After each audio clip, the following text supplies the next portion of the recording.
আশা করি তোমরা অনেক ভালো আছো, সুস্থ আছো, আর আমরাও ভালো আছি। তো স্পেশাল আমার চ্যানেল আর স্পেশাল আমার উদ্দেশ্য। তো কেন এই টাইটেলটা দিয়েছি অবশ্যই তো তোমাদেরকে বলবো। মনের কথা তো সবই বলতে হবে, আর সত্যি যেটা হলো সেটা রিয়েল লাইফ। আমার মেয়ের বয়স তো এখন 7 বছর। তো 6.5 বছর পর্যন্ত আমার মেয়েকে মানে এত এত ওষুধ খাইয়েছি। তো কী বলবো, ওষুধ খাইয়ে খাইয়ে না মানে আমি নিজেই ওকে নিজের খাওয়াটা ভুলে যেতাম। পরপর একটা করে ওষুধ ওকে দিতেই হতো টাইম বাই টাইম। তো তার জন্য নিজের খাওয়াটা ভুলে যেতাম। সকালে 4টে, তারপর বিকেলে আছে, সন্ধে, রাত, এরকম করে করে মানে পুরো দিন রাতটাই আমাকে ব্যস্ত থাকতে হতো।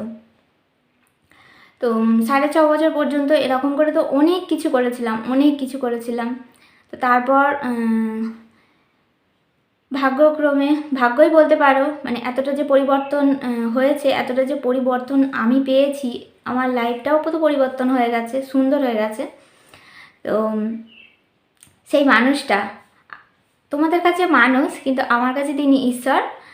তো 4.5 বছর বয়সের পর যখন ওনার কাছে নিয়ে গেলাম প্রথমবার, তো উনি আমাকে এত শাসন করেছিলেন। তো সেই শাসনতে আমি কেঁদে ফেলেছিলাম ঠিকই, কিন্তু আমার মন খুব শান্ত হয়েছিল। মানে 6.5 বছর পর্যন্ত ওরকম শাসন আমি কোথাও পাইনি। কারণটা ছিল, উনি আগ্রহী ছিলেন যে এই সন্তানকে সুস্থ করতে হবে, একটা মায়ের মুখে হাসি ফোটাতে হবে।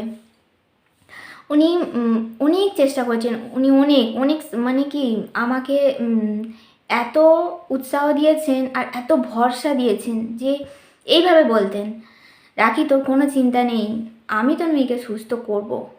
তো তার মানে বুঝতে পারছো কতটা উনি শান্তি দেওয়ার মানুষ।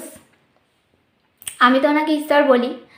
তো মানে দিনে কতবার করে যে ওষুধ খাওয়াতাম আগে, যে শান্তিটা পাইনি একটা ডোজেতেই, এরকম ডোজ, মানে বুঝতে পারছো কীরকম।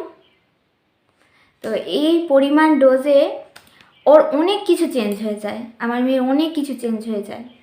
মানে ওর চলা, হাঁটা, দাঁড়ানো, এমনকি দাঁড়িয়ে থাকলে অল টাইম যে একটা কম্পন হতো ওর শরীরে, কাঁপতো সাথে করে, নার্ভের সমস্যা, তো কিছু নিয়ে সমস্যা, তো বুঝতেই পারছো কীরকম ব্রেন ড্যামেজও হয়ে যেত, বারবার হয়ে যায়, মানে খিচুনি হলে ব্রেন ড্যামেজ হয়ে যায়। তো সেই অনেক কিছু চেঞ্জ হয়ে গেল হঠাৎ করে। আমি তো মানে পুরো মনে হলো যেন একদম মিরাক্কেল হয়ে গেল। তো আস্তে আস্তে তো এখন অনেক কিছু ইমপ্রুভ হচ্ছে, তো তোমাদের সাথে তো শেয়ার করছি। আর তোমরা কজনই বা ভিডিও দেখো, যতজন দেখো ততজনই হয়তো বুঝতে পারবে।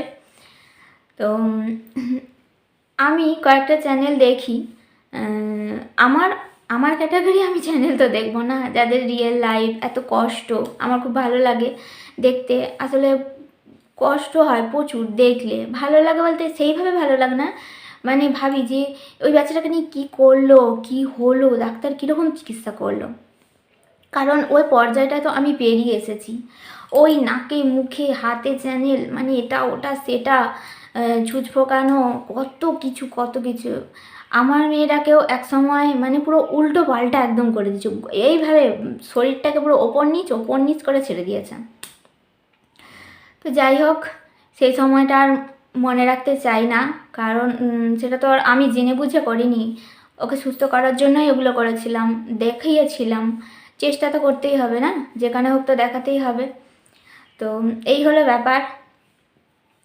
এখন যে যিনি আমার ঈশ্বর, উনি যখন, হ্যাঁ, মেয়ে মানে ওই ডোজেতেই, ওই ওষুধ খাওয়ানোর পরেই যেই মেয়ে আমার কাঁদতে পারতো না, মানে একটা কেটে গেলে কাঠ পিঁপড়ে কামড়ালেও সেই সেন্স ছিল না, মানে কোনো আওয়াজ তো বের করতোই না, আর কোনো চামড়াতেও কোনো সেন্স ছিল না। তো হঠাৎ করে কান্না শুরু করলো, আর সে কান্না মানে একদম বিস্তর রেকর্ড কান্না। তো ভেতর থেকে কান্না করা তো উচিত বাচ্চাদের, তবেই তো নার্ভগুলো সচল হবে, অক্সিজেন চলাচল করবে। তো সেটা তো পারতো না, জোরে জোরে কাঁদতে।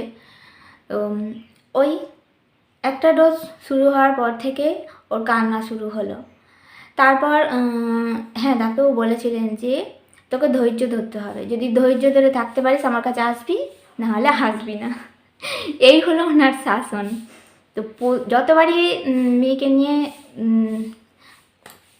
গিয়েছিলাম দেখাতে, ততবারই আমাকে শাসন করেছে কোনো না কোনো দিক থেকে।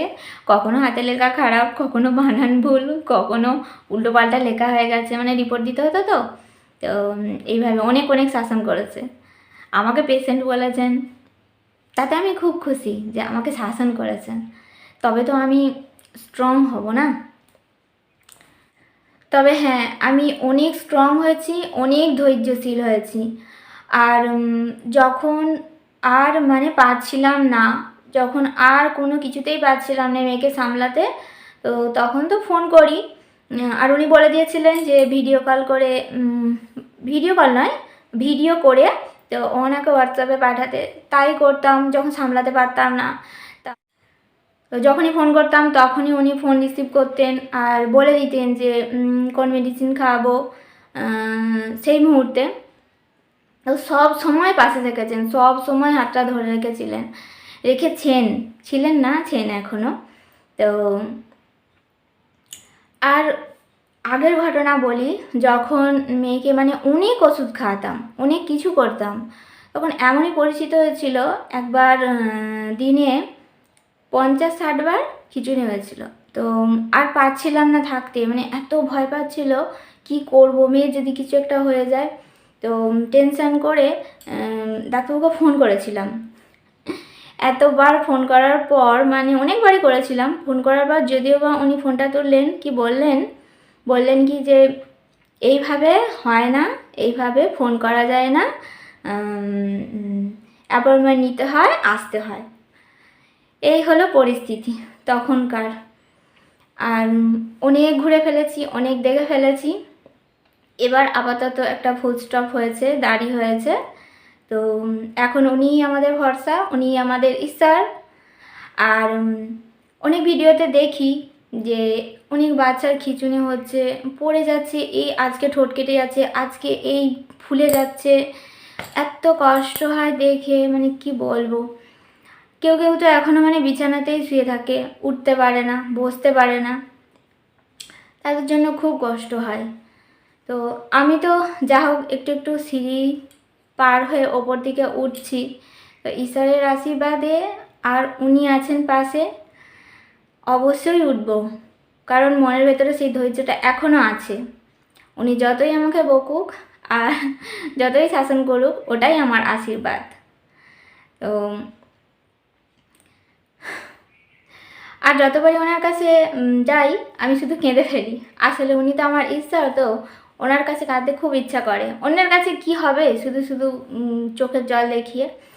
উনি তখনও বলেছেন যে এবার যদি কাঁদিস তাহলে আমার কাছে আর আসবি না।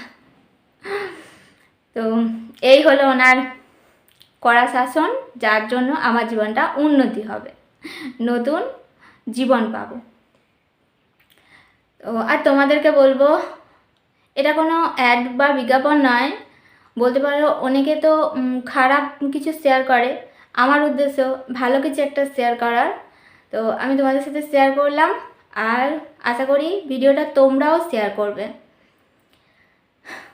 জানি আমার কোনো ভিডিওই পুরো কেউ দেখে না বা ভালো লাগে না, কিন্তু তবুও রিকোয়েস্ট করব অবশ্যই শেয়ার করবে।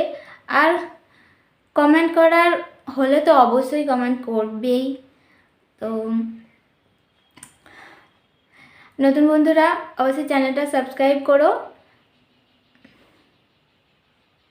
আর হ্যাঁ, মেয়ে এখন অনেক অনেক ভালো আছে, সুস্থ আছে। ও জেঠিমাদের বাড়িতে একটু আছে। আমি তো হিসেবে প্রার্থনা করতে গিয়েছিলাম। তো এবার বাকি কাজগুলো সারতে হবে তো সংসারে, তো করে নিই। আর ওর খাওয়া দাওয়া হয়ে গেছে, মেয়েকে খাইয়ে দিয়েছি, খাওয়া দাওয়া করিয়ে তারপর ওকে জেঠিমাদের বাড়িতে দিয়ে আসলাম। ও বসে আছে।